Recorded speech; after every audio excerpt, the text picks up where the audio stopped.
अस्सलामुअलैकुम students, how are you? कैसे हैं आप सब लोगों के रोज़े कैसे जा रहे हैं? और मेरे इंडियन ब्रदर्स कैसे हैं? आई होप आप लोग भी अच्छे से चीज़ों को समझ रहे होंगे। और अगर कोई लैंग्वेज बैरियर आ रहा हो, बिकॉज़ मुझे इतनी हिंदी नहीं आती, तो आप कमेंट सेक्शन में मुझसे पूछ लिया करें। तो स्टूडेंट्स, आज हम डिस्कस करने वाले हैं प्री सपोजिशन इन डिस्कोर्स एनालिसिस। ये एक बहुत ही इंपॉर्टेंट कॉन्सेप्ट है जो कि प्रैग्मेटिक्स और डिस्कोर्स एनालिसिस में बहुत ज़्यादा अहमियत रखता है।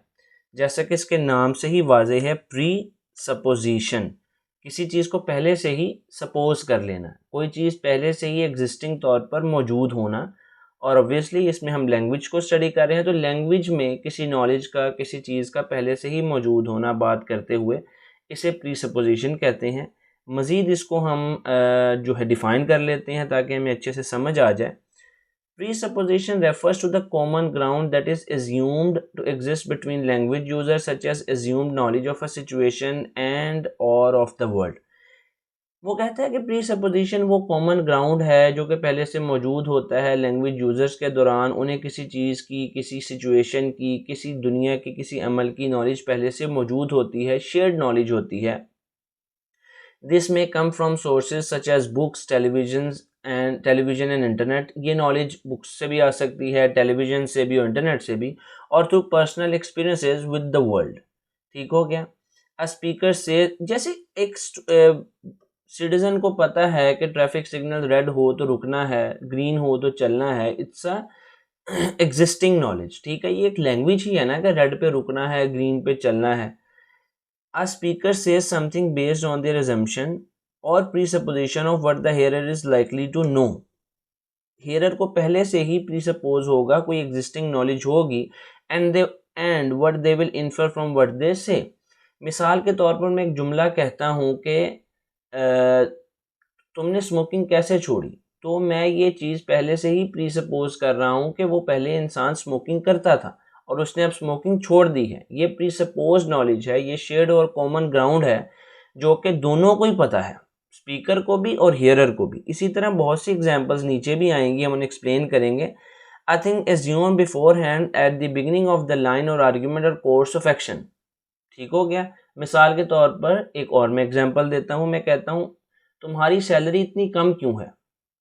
मैंने ये चीज़ पहले से ही प्रीसपोज कर ली है कि तुम्हारी एक जॉब है और तुम्हारी सैलरी कम है, और अब मैं ये पूछ रहा हूँ कि कम क्यों है। समझ आ रही है? यानी एक शेयर्ड नॉलेज है, दोनों को एग्जिस्टिंगली ये पता है कि जॉब है और सैलरी कम है। अगर मैं कहता हूँ कि तुम जो है, नेक्स्ट एग्जांपल्स नीचे देखते हैं। Presupposition is something that you assume to be true, यानी जैसे हमने ऊपर एज्यूम किया कि उसकी जॉब है और जॉब के ऊपर जो है सैलरी कम है। Especially something which you must assume is true in order to continue with what you are saying. अब कंटिन्यू करने के लिए ये चीज़ों का ट्रू होना ज़रूरी है, अदरवाइज वो कहेगा मेरी सैलरी कैसे कम है, कब कम है, मेरी तो जॉब ही नहीं है, मैं तो बिजनेस करता हूँ। तो वहाँ पर क्या होगा, प्रीसपोजिशन कॉन्फ्लिक्ट कर जाएगी। मिसाल के तौर पर John regrets that he kissed Mary. ठीक है, ये एक सेंटेंस है, इसमें प्रीसपोजिशन क्या है? इसमें प्रीसपोजिशन ये है कि जॉन ने मैरी को किस किया था। ठीक है, ये शेयर्ड नॉलेज है, ये प्रीसपोज किया जा रहा है कि दैट ही किस्ड मैरी। ठीक है, और ये स्पीकर भी जानता है, और ये वो स्पीकर को तो पता है, उसने तो प्रीसपोज करके बोला है, और वो ये प्रीसपोज कर रहा है कि हेयर को भी पहले से ही मौजूद है दैट ही किस्ड मैरी।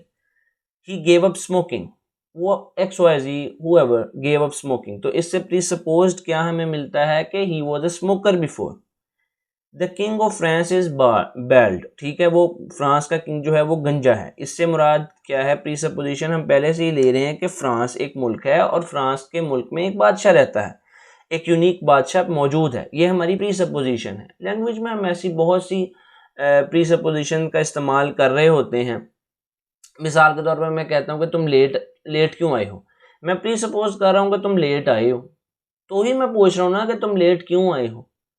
ठीक है, तुम इतने गुस्से से क्यों बात करते हो, मैं ये प्री सपोज कर रहा हूँ ना कि तुम गुस्से से बात कर रहे हो, तो ही तो मैं कह रहा हूँ कि तुम गुस्से से बात क्यों करते हो। टू मेजर काइंड्स ऑफ प्रीसपोजिशंस, जो मेजर काइंड्स हैं प्रीसपोजिशंस की वो दो होती हैं, कन्वेंशनल प्रीसपोजिशन और प्रैग्मेटिक प्रीसपोजिशन। अब इसमें क्या है, अच्छा, मिसाल के तौर पर इसकी एग्जांपल इस तरह से भी हो सकती है कि कुछ प्रीसपोजिशंस ऐसी होती हैं जो कॉन्टेक्स्ट बेस्ड होती हैं और कुछ कॉन्टेक्स्ट बेस्ड नहीं होती। आइए इनको देखते हैं। कन्वेंशनल प्रीसपोजिशन क्या है जी? Conventional presuppositions are less context dependent than pragmatic presuppositions and are typically linked to linguistic forms। मिसाल के तौर पर ये वो presuppositions हैं जो ज़्यादा context पे बेस नहीं करती बल्कि ज़्यादा structural बेस होती हैं। मिसाल के तौर पर would you like some tea? यहाँ पर ये चीज़ प्रिज्यूम की जा रही है, प्रीसपोज की जा रही है कि would you like some coffee, coffee यहाँ पे मौजूद है, ऑलरेडी प्रिपेयर्ड है, तो आप पीना चाहेंगे। Would you like anything to drink does not suggest a drink has already been prepared. यानी एक का प्रीसपोजिशन ये है कि कॉफ़ी तैयार है और दूसरे का ये है कि जो आप कहेंगे वो आपको मिल जाएगा फौरी तौर पर तैयार करने के बाद। तो ये कन्वेंशनल प्रीसपोजिशन है जो लिंग्विस्टिक फॉर्म से ज़्यादातर हमें बताई जाती है और लेस कॉन्टेक्स्ट बेस होती है। नेक्स्ट, प्रैग्मेटिक प्रीसपोजिशन से क्या मुराद है? Pragmatic presupposition however are context dependent and arise from the use of utterance in particular context। एक particular context में जब कोई चीज़ बोली जाती है तो वो assume कर ली जाती है। The following examples in the delicatessen section of a supermarket illustrate this। The customer know they need to take a ticket. जैसे हम मशीन से समटाइम बैंक में जाते हैं और टिकट लेते हैं और हमारा टिकट नंबर बोला जाता है या बोला जाता है कि कस्टमर नंबर 2, तो हम फ़ौरन से जाके उसको अपना मकसद बता देते हैं कि हमें क्या चीज़ सर्विसेज चाहिए, हमें किस तरह की सर्विसेज चाहिए। बिकॉज़ ये चीज़ हमने कॉन्टेक्स्ट में पहले से ही प्रिज्यूम या प्रीसपोज कर ली है कि अब हमें जा कर के बताना है कि हमें क्या सर्विस चाहिए। हमें कोल्ड ड्रिंक चाहिए, अगर हम किसी सिम वगैरह की शॉप पे गए हैं तो हमने बताना है कि हमने सिम रिन्यू करवानी है या अपने नाम से हटवानी है। हम फ़ौरन कैसे समझ जाते हैं? Because it's a context based situation. ठीक है, जैसे बैंक में हम जाते हैं, डिपॉजिट स्लिप फिल करते हैं और हम जाकर डिपॉजिट स्लिप दे देते हैं, तो वो पेपर ही एक प्री सपोज नॉलेज दे देता है अंदर बैठे हुए बंदे को। या हम चेक पकड़ाते हैं और कहते हैं कि कैश कर दें, तो चेक वो फ़ौरन से कैश कर देते हैं। क्यों? Because it's a pre suppose context based knowledge के चेक है, उसको पकड़ना है और कैश करना है। ठीक है। कस्टमर नंबर 2 ए कहता है, कस्टमर नंबर 2 जो उसने टिकट लिया उसके ऊपर नाम, और वो फौरन भी उसको बताने लग गया could I have 20 grams of honey smoked ham please. Because it's a context based knowledge और presuppose knowledge that is based on the context. उसको पता है कि मुझे अब बताना है कि मुझे क्या चाहिए। उसने तो नहीं बोला कि तुम्हें क्या चाहिए, उसने तो सिर्फ ये बोला कस्टमर नंबर 2। तो एंड नोट क्या है? एंड नोट ये है कि presuppositions are crucial to an understanding of what people mean by what this in spoken and written discourse. ये बहुत ज़्यादा अहमियत रखता है मीनिंग निकालने के लिए किसी चीज़ का। Often we presupposes a person will have a similar understanding to अस।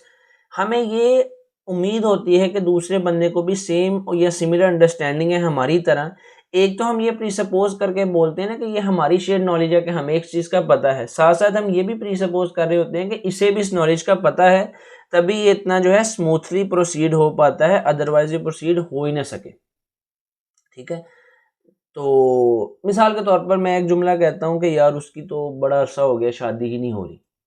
तो मैंने ये प्री सपोज कर लिया कि वो शादी के लिए रिश्ते ढूंढ रहे हैं, और मैंने साथ साथ ये भी प्री सपोज कर लिया कि मेरे हेयर को भी पता है कि वो शादी के लिए रिश्ते ढूंढ रहे हैं और उनको रिश्ते नहीं मिल रहे।